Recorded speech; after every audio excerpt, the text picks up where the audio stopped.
Well, there is already some hand-wringing here over how this process will move forward and whether Senate Republicans would be willing to give up their advice and consent role. Donald Trump with a victory lap in New York over the weekend. A rousing reception from fans at this UFC event at Madison Square Garden.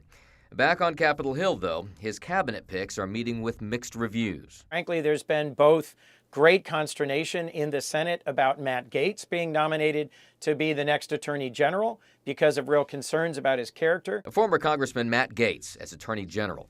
Former Congresswoman Tulsi Gabbard as Director of National Intelligence. Robert F. Kennedy Jr. as Secretary of Health and Human Services, and former Fox News host and veteran Pete Hegseth as Defense Secretary. All are likely to run into resistance from Senate Democrats in confirmation hearings, assuming they happen.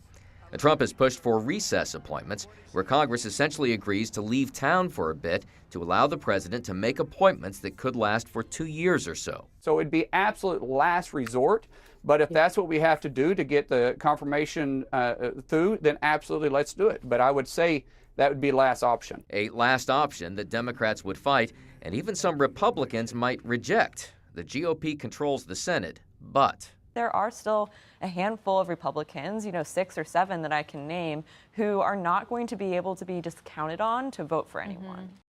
And one of the appointments we're still waiting for, Treasury Secretary, with reports that new candidates may be emerging now as the president-elect rounds out his team. In Washington, Doug Luzader, Fox News.